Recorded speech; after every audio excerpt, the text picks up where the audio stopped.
नमस्कार साथियों।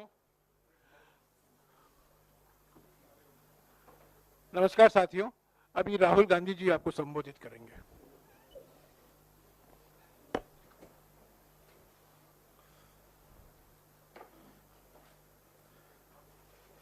नमस्कार, कैसे हैं आप लोग? ठीक है? गर्मी काफी है। हाँ?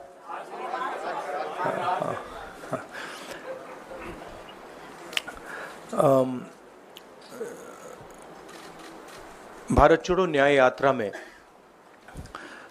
मणिपुर से हम महाराष्ट्र गए और रास्ते में हजारों युवाओं ने कंप्लेन की थी कि हिंदुस्तान में नॉन स्टॉप पेपर लीक होते हैं। और आज आप सबको मालूम है कि NEET paper and UGC NET के जो पेपर्स हैं वो लीक हुए हैं और एक कैंसिल भी हुआ है। कहा जा रहा था कि नरेंद्र मोदी जी ने यूक्रेन की लड़ाई रोक दी थी। मतलब एक ऑर्डर देके जो रूस और यूक्रेन के बीच में लड़ाई चल रही थी उसको रोक दिया था, ब्रेक लगा दी थी। इजराइल और गाजा के बीच में जो लड़ाई चल रही थी उसको भी नरेंद्र मोदी जी ने रोक दिया था। मगर किसी ना किसी कारण जो हिंदुस्तान में पेपर लीक हो रहे हैं उसको नरेंद्र मोदी रोक नहीं पा रहे हैं या रोकना नहीं चाहते हैं। नुकसान स्टूडेंट्स का होता है। जो हिंदुस्तान के स्टूडेंट्स हैं, मैं जानता हूं कि आप इन एग्जाम्स के लिए महीनों सालों काम करते हो। ये आपका फ्यूचर है और आपके फ्यूचर से खिलवाड़ किया जा रहा है। मध्य प्रदेश में व्यापम हुआ और अब उस व्यापम को नरेंद्र मोदी जी और उनकी सरकार पूरे देश में फैलाने का काम कर रही है। मैं इंस्टीट्यूशनल कैप्चर की बात करता हूं, मीडिया की बात करी, अलग अलग हिंदुस्तान के जो संस्थाएं हैं उनकी बात की। यही एजुकेशन इंस्टीट्यूशंस में हो रहा है। पेपर लीक का कारण है कि सारे के सारे वाइस चांसलर्स, एजुकेशन सिस्टम को बीजेपी के लोगों ने, उनके पेरेंट ऑर्गेनाइजेशन ने कैप्चर कर रखा है। जब तक ये कैप्चर रिवर्स नहीं किया जाएगा तब तक पेपर लीक चलता जाएगा। इस कैप्चर को फैसिलिटेट नरेंद्र मोदी जी ने किया है और ये एक एंटी नेशनल एक्टिविटी है क्योंकि ये देश का भविष्य है और इससे हिंदुस्तान के युवाओं को, स्टूडेंट्स को जबरदस्त चोट पड़ती है। इंक्वायरी चल रही है, एक को आपने कैंसिल कर दिया है, अब पता नहीं दूसरे को कैंसिल किया जाएगा या नहीं किया जाएगा, बट कोई ना कोई तो इसके लिए जिम्मेदार है और उनको एकदम पकड़ा जाना चाहिए और उन पे एक्शन लिया जाना चाहिए। आपके कोई सवाल हो? साथियों, मैं गुजारिश करूंगा सवाल आपके इसी विषय पर। हाँ प्लीज। हाँ, sorry. So, when I went on my Bharat Jodo Yatra, the second one, throughout the route, students were telling me that paper leaks are endemic in India. They study, they work hard, honest students suffer, and students who want to cheat benefit. And this was repeated again and again and again and again. Now we are seeing an expansion of the idea of Vyapam across the country. BJP states have had to deal with this. Uttar Pradesh has had to deal with this. Madhya Pradesh has been a center of this. Gujarat has been a center of this. And now they have expanded this idea to the rest of the country. This is extremely damaging to students, and it's happening because all our institutions have been captured. Our vice chancellors are placed not based on merit, but because they belong to a particular organization. And this organization and the BJP have penetrated our education system and destroyed it. What was done by Mr. Narendra Modi to the economy with demonetization has now been done to the education system. Youngsters, I want you to know that the reason this is happening and the reason you're suffering is because an independent, objective education system has been demolished, and it has been replaced by an education system that is captured by the BJP, captured by their parent organization. And until this capture is released, you are going to suffer.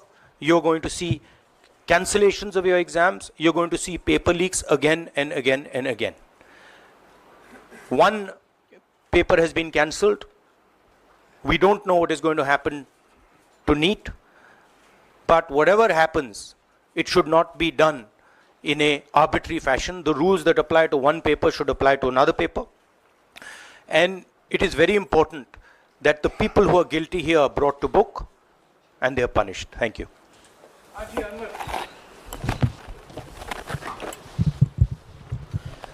Sir, सोमवार से संसद का सत्र शुरू हो रहा है, तो क्या आप निजी तौर पर लोकसभा में इस विषय को उठाएंगे और आप यह मांग करेंगे कि प्रधानमंत्री मोदी खुद सदन में आकर जवाब दें इस विषय पर, क्योंकि ये छात्रों के भविष्य से जुड़ा विषय है? हाँ, बिल्कुल सिंपल क्वेश्चन. हाँ, उठाएंगे, पार्लियामेंट हाउस में उठाएंगे.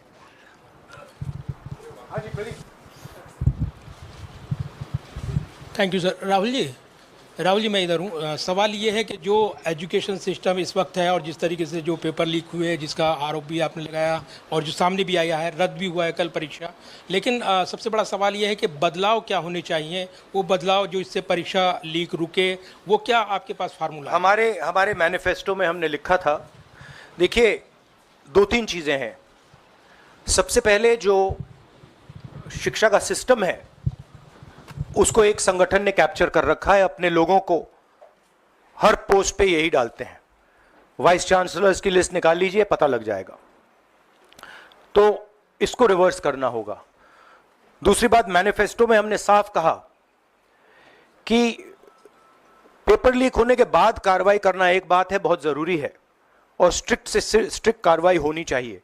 मगर हमने ये भी कहा था कि पेपर लीक होने से पहले जो सिस्टम्स हैं, जो यूनिवर्सिटी के एग्जाम्स के रूल्स हैं, सिस्टम्स हैं, इनको फिर से असेस करना पड़ेगा, इनको स्टडी कर रीडिजाइन करना पड़ेगा. ये दोनों काम हमने अपने मैनिफेस्टो में साफ लिखे हैं और विपक्ष दबाव डालकर ये 2 काम सरकार से करवाने की कोशिश करेगा.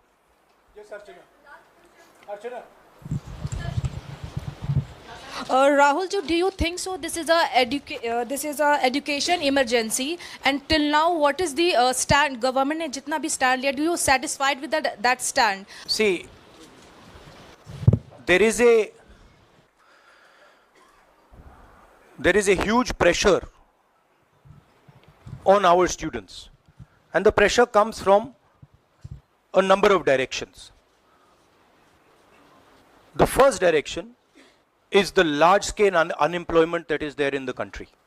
Everybody understands it, everybody knows it, and one of the reasons the government suffered in this election was that all youngsters believe that Mr. Modi is incapable of solving the employment problem. So that's the first thing.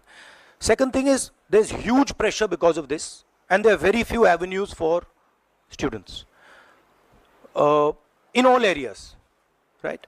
So you've cut off the job avenue. Now you're cutting off the exam avenue. You're saying, you can take an exam, you can study, you can work as hard as you want. On the last date, we're going to tell you that the exam is cancelled. So, that avenue is also shut. You've shut avenues like Agniveer.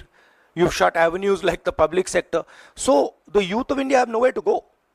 It doesn't matter whether you're an IIT graduate, IIT student, or you're trying to join the army. The youngsters in India simply have no way through. And it's not just a educational crisis. It's a crisis in pretty much every sphere that we are facing. Now, before the elections, it was very clear that there was massive control of the media, massive control of the other institutions, so people were quiet. Now people are very clear that we are sitting on a disaster, and we've got a government that is crippled, cannot do the job. It's literally walking around on one leg, right? So, yes, it's a crisis. It's a profound national crisis. It's an economic crisis. It's an educational crisis. It's an institutional crisis. So, but I don't see any response. I don't even see the capability of a response, right? So, हाँ नहीं, 1 second. Bihar का भैया हमने कहा है कि inquiry होनी चाहिए, और जो भी जिन्होंने भी पेपर लीक कराया है उनके खिलाफ कार्रवाई होनी चाहिए. राहुल जी, चूंकि ये मामला नेशनल लेवल पे भी एग्जाम्स में हो रहा है, स्टेट लेवल्स में भी एग्जाम्स में कई जगह इस तरह के पेपर लीक की घटनाएं होती है और करोड़ों छात्रों का जीवन अधर में लटक जाता है. आपको लगता है कि एक सख्त कानून बनाने की जरूरत है संसद में कि इससे निपटने के लिए? कैसे होगा, क्योंकि छात्रों का जीवन नहीं, सख्त कानून आफ्टर द फैक्ट है, वो होना चाहिए. मगर अगर आप मेरिट के बेसिस पर लोगों को नहीं जॉब देंगे, अगर आप आइडियोलॉजिकल लोगों को वाइस चांसलर बनाएंगे, इनकेपेबल लोगों को वाइस चांसलर बनाएंगे, एग्जाम्स के जो स्ट्रक्चर्स हैं, एग्जाम लेने के स्ट्रक्चर्स हैं, उनमें आप आइडियोलॉजिकल लोगों को डालेंगे, तो ये काम होगा.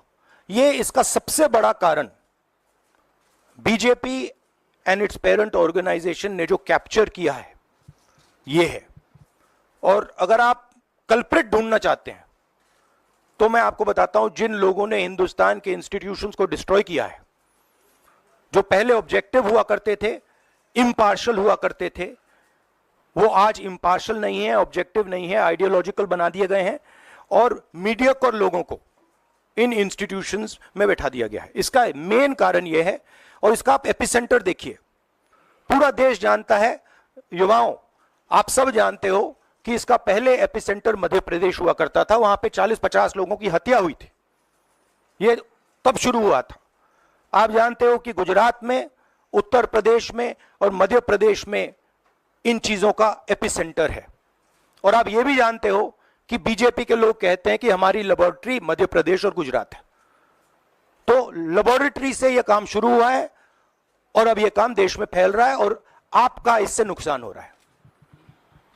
जब तक ये रिवर्स नहीं किया जाएगा, जब तक हिंदुस्तान के इंस्टीट्यूशंस इनके हाथों से नहीं छीने जाएंगे और इफेक्टिव, ऑनेस्ट, इम्पार्शियल लोगों के हाथ में नहीं जाएंगे, तब तक ये होता रहेगा. और मैं आपको बता रहा हूं, जब तक बीजेपी रहेगी ये बढ़ता जाएगा.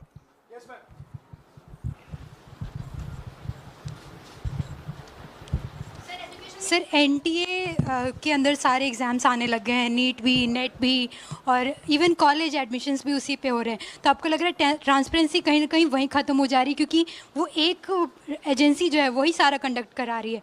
तो आपने पार्लियामेंट में इस मुद्दे को उठाने को सोचा है कि एनटीए को कहीं ख़त्म करने की ज़रूरत है या बदलाव करने की ज़रूरत है? नहीं, देखिए, अगर हिंदुस्तान में बहुत सारे ऑनेस्ट लोग हैं, बहुत सारे ऑब्जेक्टिव लोग हैं, अगर ऑब्जेक्टिव लोगों को, ऑनेस्ट लोगों को आप ये काम दोगे, पेपर लीक नहीं होगा. अगर आप मीडियोकर लोगों को राजनीतिक बेसिस पे, आइडियोलॉजिकल बेसिस पे चुन के करोगे, तो ये काम होगा. और ये मैं कह रहा हूं, दोहराता जा रहा हूं कि हर हिंदुस्तान की हर संस्था को कैप्चर कर रखा है. लीगल सिस्टम को, ब्यूरोक्रेसी को, इंटेलिजेंस एजेंसीज को, इन्वेस्टिगेटिव एजेंसीज को, एजुकेशन सिस्टम को. आपने मांग रखी सरकार से, आपने अपनी मांगे रखी हैं सरकार से, लेकिन सरकार के पक्ष पहले ही सामने आ गया. एनटीए को जो एनटीए है एजेंसी, उसको क्लीन चिट एक तरीके से एचआरडी मिनिस्टर ने पहले ही दे दी है. तो सरकार का तो कहीं ना कहीं पक्ष साफ दिखाई देता है. आगे आप लोग कैसे जाएंगे? उनकी क्रेडिबिलिटी इन बातों में है ही नहीं. वो क्लीन चिट दें, उसका कोई मतलब ही नहीं है. उनकी जीरो क्रेडिबिलिटी है. सब लोग जानते हैं कि एपिसेंटर मध्य प्रदेश, गुजरात एंड उत्तर प्रदेश. सबसे ज्यादा मेरी यात्राओं में सबसे ज्यादा पेपर लीक की बात यहीं आई थी, उत्तर प्रदेश में आई थी. मध्य प्रदेश में आई थी। हाँ Sanjeev. Rahul ji, NTA has conducted one test and which has been cancelled. The other is under doubt, and the court is looking into it.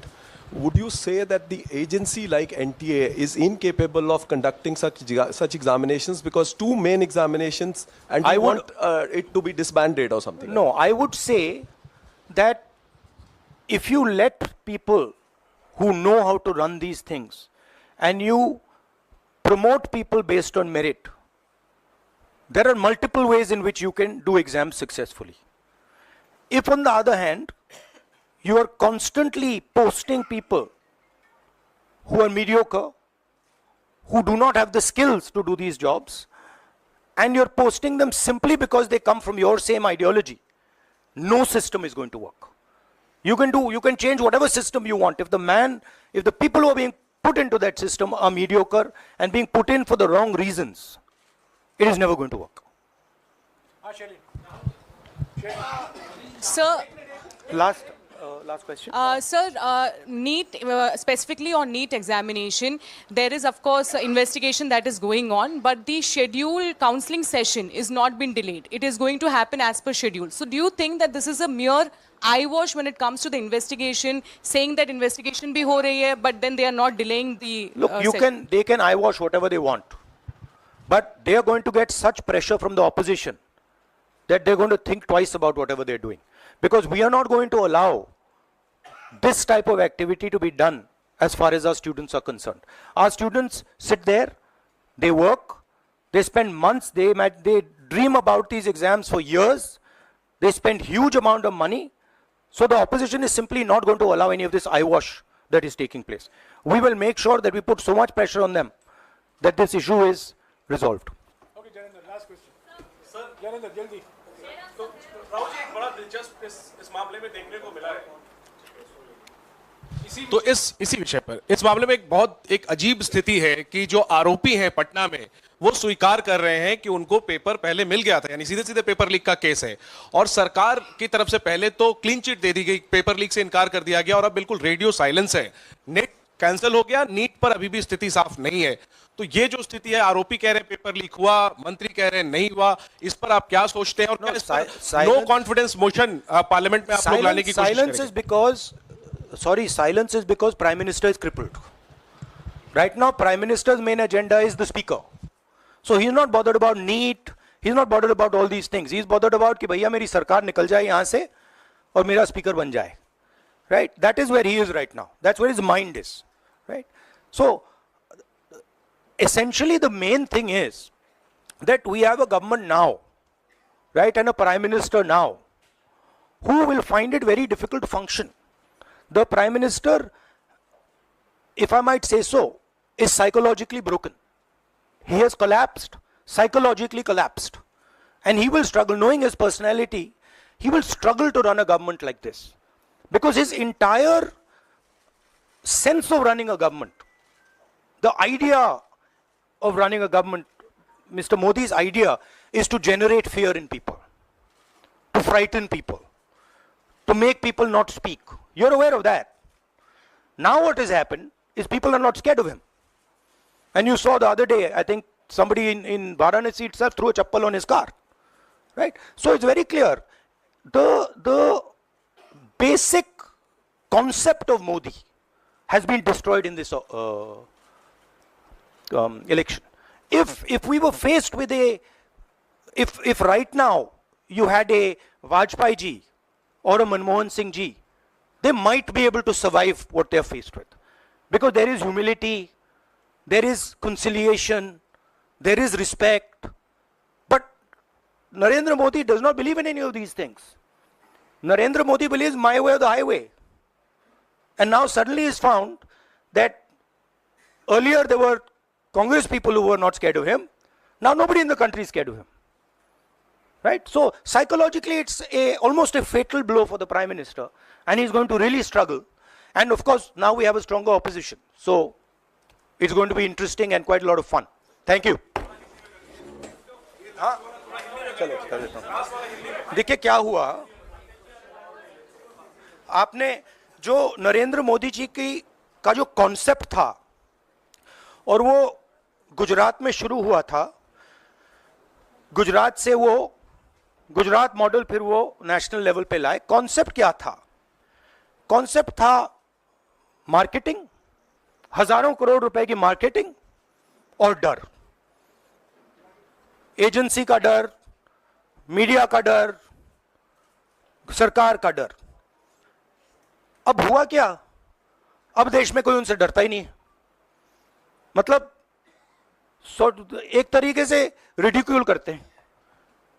जो पहले 56 इंच की छाती थी, अब नंबर तो नहीं दे सकता हूं, बट 30-32 हो गई है, राइट? तो अब पूरा जो ढांचा था, इतना बड़ा गुब्बारा था, वो इतना बड़ा हो गया। अब इससे नरेंद्र मोदी जी को साइकोलॉजिकल बहुत टेंशन होगा, बहुत प्रॉब्लम होगी, क्योंकि उनका जो काम करने का तरीका है वो लोगों को डराने का है, धमकाने का है। अब वो डर चला गया। आपने देखा, पता नहीं देखा या नहीं, वाराणसी में वो चप्पल मार दी किसी ने। अब आप इमेजिन कीजिए, चुनाव से पहले अगर कोई मारना भी चाहता था डरता, तो वो जो डर था वो गायब हो गया, खत्म हो गया। और इंटरनल भी प्रॉब्लम्स हैं, इनकी पार्टी में प्रॉब्लम्स हैं, इनके पेरेंट ऑर्गेनाइजेशन में इश्यूज हैं। तो मेरा कहना है कि जो नरेंद्र मोदी का जो कॉन्सेप्ट था उसको ऑपोजिशन ने डिमोलिश कर दिया, खत्म कर दिया है। उसको आप 56 इंच की छाती कहें, उसको आप डर कहें, उसको आप मतलब जो बिग नरेंद्र मोदी जी की जो इमेज थी उसको फाड़ दिया हमने। अब अगर वाजपेयी जैसे लीडर होते जो जिनमें ह्यूमिलिटी थी, मनमोहन सिंह जी जैसे जिनमें ह्यूमिलिटी थी, लोगों की रिस्पेक्ट करते थे, बात सुनते थे, ऐसी सिचुएशन वो काम निकाल सकते थे। मगर ये नरेंद्र मोदी जी की स्टाइल ही नहीं है। नरेंद्र मोदी जी मतलब किसी की सुन नहीं सकते, बिना फोर्स काम नहीं कर सकते। तो ये अब मामला है। और दूसरी बात, बहुत मजबूत ऑपोजिशन है, तो काफी मतलब इंटरेस्टिंग समय है। Thank you, thank you.